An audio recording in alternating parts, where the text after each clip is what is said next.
Have you ever stopped to think about how much media you consume every single day? From the second you wake up and check your phone to the show you watch before bed. It's a lot, right? The average is actually close to 7 hours a day. It's constantly around us, shaping what we think and talk about.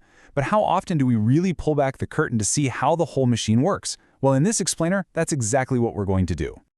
So here's our game plan. We'll start with the absolute basics, defining what the media even is. Then we'll get into the fun stuff, the content, the people who make it, and crucially, how it's all paid for.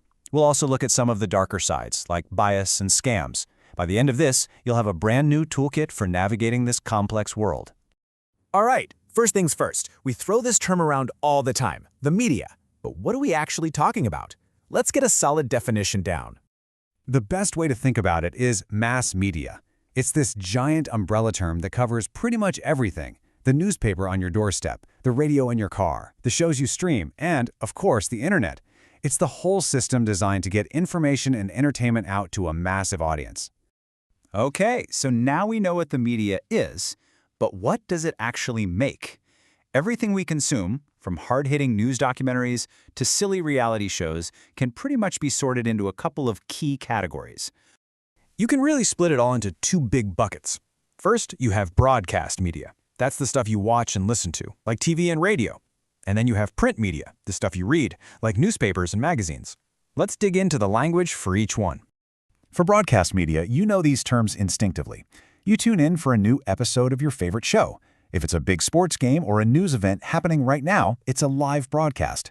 All those shows are called programs, and they're delivered to you by a broadcaster on a specific channel. Simple enough, right? Now for the print world. If you get a magazine delivered every month, that's called a periodical. The magazine itself is a publication, and when you're reading it, you're drawn in by a big, bold headline. You might settle in for a long feature article, or maybe you flip straight to the juicy gossip column. And you've definitely noticed that not all newspapers feel the same. On one hand, you have tabloids, you know the ones, smaller size, splashy headlines about celebrity scandals. On the other hand, you have the more traditional broadsheets, the big, serious papers that focus on in-depth reporting. Another key difference is the scope of the news. Is it happening in your own backyard? That's domestic news. Is it happening on the other side of the world? That's international news.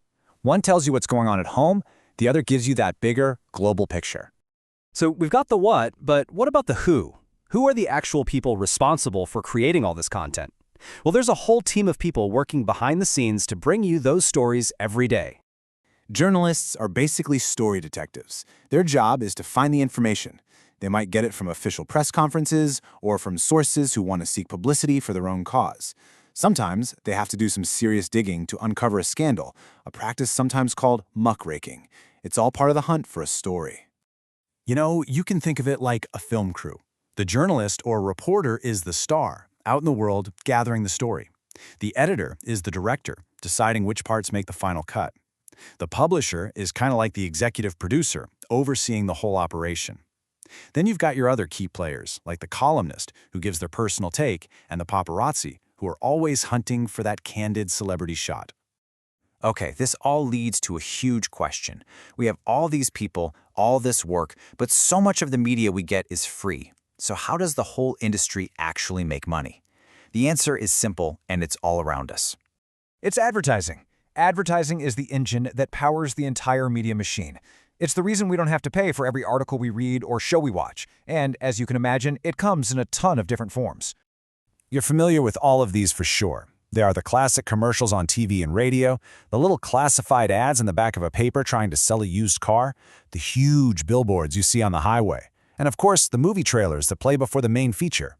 They're all designed to do one thing: get our attention.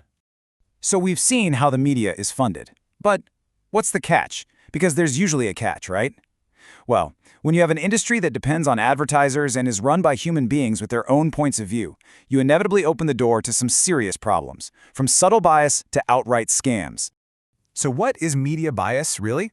It's when a story is presented with a slant, whether intentional or not, that favors one particular viewpoint. For instance, researcher Susanna Baxter found that female politicians are often covered differently than men, with more focus on their appearance than their policies.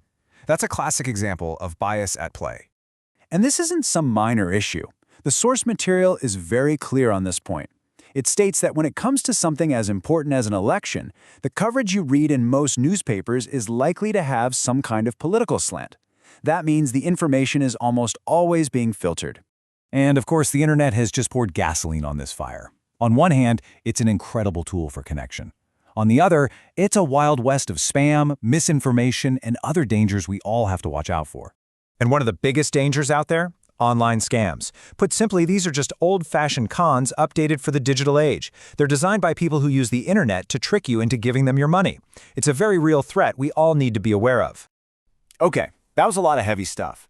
It might feel a little daunting, but here's the good news. We are not powerless. We don't have to just be passive consumers. By developing something called media literacy, we can learn how to spot the red flags, avoid the traps, and become much smarter about how we engage with it all. So let's build that toolkit right now. First, make sure you're getting your information from more than just one place. Stay informed. Second, always ask yourself, is this source impartial or does it have a clear bias? Third, get really good at telling the difference between a verifiable fact and someone's personal opinion. And finally, be smart and be safe online. These habits can completely change your relationship with the media. At the end of the day, the media is a storyteller, an incredibly powerful one. It can influence elections, shape cultures, and change the world. So the next time you're reading an article, watching the news, or scrolling through your feed, don't just absorb it. Think critically, ask questions, and always keep this one question in the back of your mind. Who is telling this story?